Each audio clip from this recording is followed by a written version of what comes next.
Hey, Shalom. Shalom.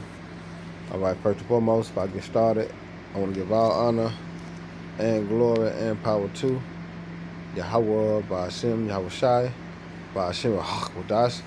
I want to say double honors to us, our great apostles, great millstone, GMS, who rule well and teach well, being great example to Israel. All right, man, the elect. I want to say peace and blessings to the hope of the elect on the four corner, pushing the truth and sincerity. All right, that great song that you brought in the bar. I just come with a little quick lesson, all right, through the spirit and power of Yahweh Shema Shai. As you can see, white Americans facing it hard.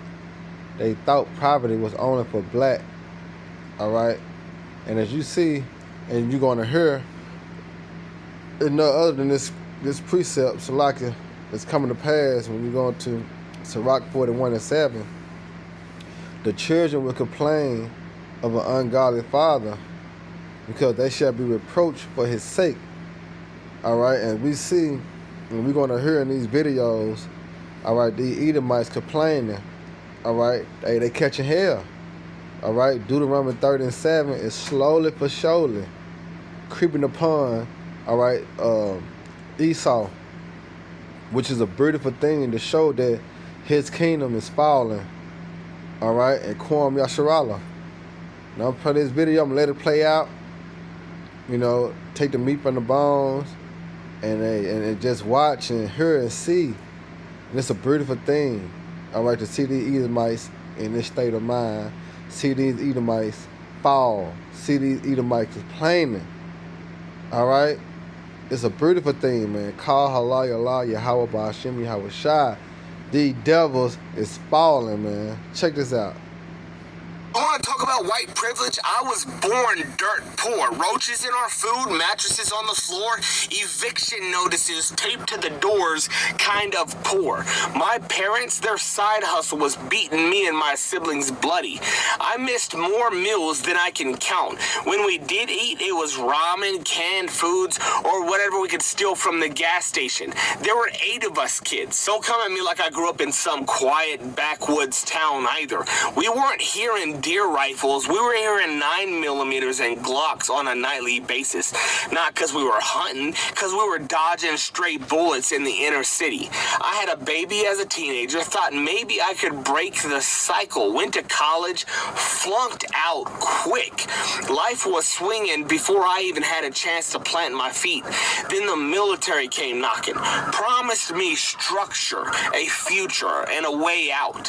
What I got? Another flavor of hell. Straight out of basic, they shipped me to Afghanistan. 19 years old, couldn't buy a beer back home, but I could carry a rifle, kick indoors, and watch friends die in pieces. I came home to a wife who had cheated on me while I deployed, ended in divorce, missed my baby's first steps, first words, first everything. I got the title Dad, but only for 2 days every other week when the courts allowed me. So I drank. I numbed it out. I drowned it in alcohol and women. Hopped from job to job, security, government contracts, even worked with the feds for a minute. But it all fell apart. I ended up homeless, ashamed, alone, and broken. Now, I've been sober for 4 years. Been through more therapy than most folks can stomach. Read hundreds of books. And here's what I figured out. As bad as I have had it, if I was black, I probably wouldn't have survived it.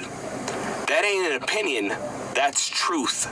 Black Americans make up 13% of the population, but 38% of the prison population. 1 in 3 black boys born today, they're expected to end up behind bars. That ain't by accident. That is policy. That's centuries of systemic racism passed off as justice. The 13th Amendment did not abolish slavery, it rebranded it. It says slavery is legal as punishment for a crime. That's why we got corporations making billions off of prison labor while folks inside earn cents an hour if they're lucky. That clause was written to target black Americans, and it's still doing exactly that. Now I run an organization called West Virginia Fights Back. We feed people, we take care of people.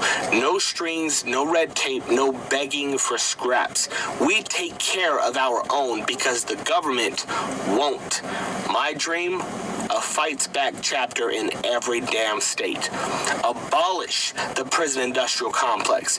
Burn the cage down. Build something real in its place. Fred Hampton said you can jail a revolutionary, but you cannot jail the revolution. This is not about shame. This is about responsibility. If you've had the privilege of not being targeted by the system, you've got the... In America, there is a misconception about who is on welfare. Now, let me just say this. There is no one program in the United States that constitutes welfare. There are many social programs in the United States that are part of what the United States calls the social safety net, which is really not much of a safety net at all when you consider the meager benefits that people receive. So what I've decided to do is look quickly at the statistics from the last census. Now, this holds true going back, but actually in the last 20 years, it has increased. The number of people receiving public benefits of some sort or another has increased amongst one particular demographic, and that is amongst white people.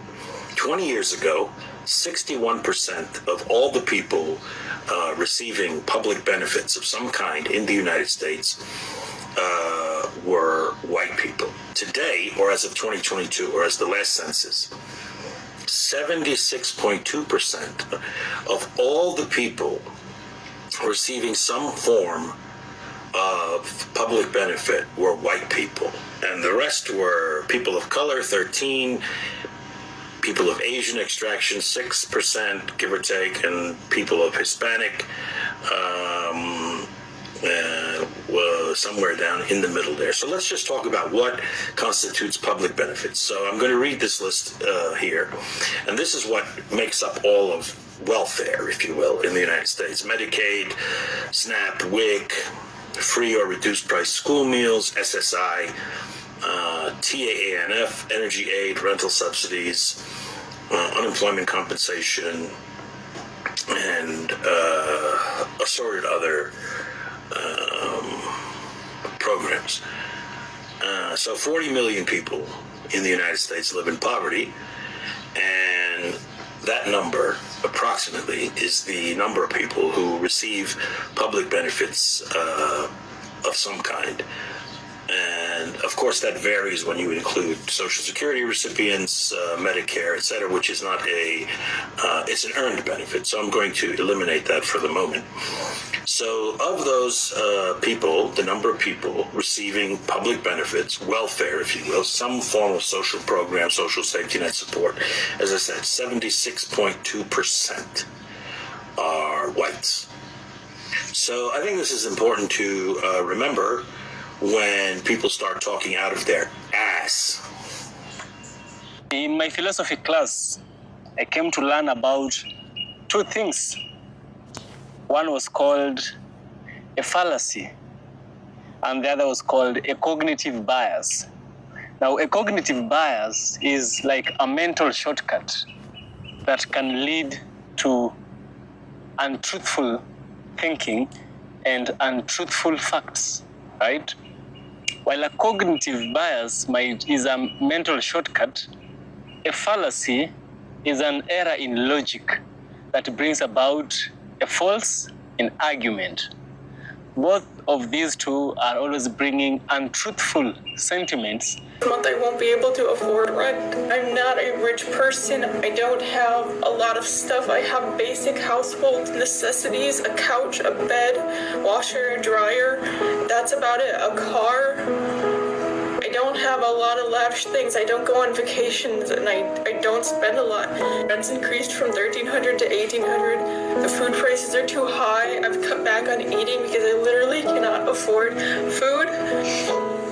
I've cut back on my favorite snacks, cat food, treats. I'm exhausted all the time from being overworked and underpaid. You don't catch a break when you grow up poor. I don't need much to be happy. I just want to be able to live comfortable. They just really need to catch a break right now. I'm trying so hard and I feel like I'm not doing enough. I don't have family. I don't have anything to fall. People don't understand how truly poor the American South is. I moved from Tennessee to California about 4 years ago, and I'm still paying for it now. We just don't have the money to move, and so I don't really meet a lot of people from Tennessee out here. The closest I find are really people from Ohio, and so now I'm a Browns fan. But I bring that up because that's an important component in understanding the political divide. It has taken a lot for me to understand that social programs are there for me to use them because for most of my life, there was not enough to go around. I remember the first time I went to a food bank and they gave me an onion, I actually cried. Not like onion cried, but cried because it wasn't required food. It was flavor, and that was a luxury I couldn't really ever afford. And then I learned that they had like taco seasoning, and oh my God, it was amazing. But when you're used to getting by on so little, and the only security you really feel you have is the ability to make a dollar stretch, it is scary to ask for help, and you wonder who you're taking it away from. So when people take aid when they're destitute as opposed to like nearly, I think people can jump into judgment because they probably need the aid just as much as the person who received it, and they're scared it won't be there when they're long past needing it. And guys, there's enough to go around. At the root of crime is poverty. Crime is present in nearly all societies throughout history, so it's not just poverty. Some crime occurs because people just do crime. Greed can drive crime, but the majority of crime is driven by poverty and the conditions created by poverty. And though addiction affects all classes, at its core, addiction is also created by the conditions created by having an impoverished segment of society. The psychological drive to escape reality, things like social isolation, fear of losing social status, and feelings of powerlessness which come with having affluent parents. None of these things exist without the juxtaposition of poverty. Pause to read, but that's what makes bullshit like this. Poverty's traumatizing. Like, I've been struggling. Welcome to the struggle bus, population me. I work in public health, and I work with individuals who live in poverty. It is what it is. I actually love my job. Love it. Would do it for free if I could afford to. I'm middle-class cheap girl here. You see my posts about middle-class cheap girl outfit of the day. I didn't grow up middle class. I didn't grow up middle class at all. And I'm not talking working class, middle class, broke. I grew up poor. Like, poor. Poverty is horrible. It's horrible. It is a horrible place to be. There was a period with my parents where we were homeless. We lived in a tent. We stayed in a crappy hotel. We sofa surfed. I was probably about 15 at the time. You know, the panic of when the car starts making a noise, how are you going to fix it? You know, how is mom going to get to work if the car breaks down? Because even though we don't have much, we will lose everything if mom can't get to work. You know, brother is sick. Mom has to go to work. She doesn't get sick time, so guess who's staying home from school with sick little brother? You know, and it's never ending. It's like there's no escape. You know, you'll take 2 steps forward just to have 3 things hit you in the face. You know, you'll save a little bit of money to have whatever breaks cost 4 times of the amount of money you were able to save. And you have nothing. You have nothing. You have shoes falling off your feet. You live in Narnia up here, and it's freaking cold, and you don't have a warm coat, and your fingers turn freaking blue when you go out and wait for the school bus. And then you go to school, and the kids make fun of you because you smell bad, because you don't have running water, and you're hungry because there's no food at home. And you're worried about your brother who is at home because he's not school-aged yet. You worry about your mom because your mom's with an individual who's mean to her. And you worry about when you get home, are you going to have to listen to your stepdad talk to you about how stupid and lazy and no good, worthless you are, while your brother's running around naked, eating a can of cream style corn because it's the only thing that was in the house, and the heat isn't working in the house because nobody got the fire going, and all the firewood is still outside soaking freaking wet. So when you do climb it in with your no gloves and your no boots and your shoes that are falling off and your coat that isn't warm enough, you can't get the freaking fire started because the wood's still freaking wet. So you have an electric stove that you turn it on to heat with, and it doesn't really warm things. Then you finally, at the end of the day, climb into bed and you feel something weird under you, and you look down and there's a freaking mouse in the bed because the mouse is just trying to stay warm too, so it climbed under the covers. And it's every day. Every day. There's no end. It's over and over and over, and there's no end. And it's like you're on a hamster just running on a freaking hamster wheel, and there's never going to be anything different, and there's never going to be any change. And that is poverty. That's poverty. Beautiful. Will lead me to Deuteronomy 30:7. And the Lord Yahweh thy power put all these curses upon thy enemies, and on them that hate thee, was persecuted thee. Lord willing, y'all brothers and sisters edified. Next time, Shalom, Abba Baba, Baraka Akim. May the Lord continue to bless y'all night.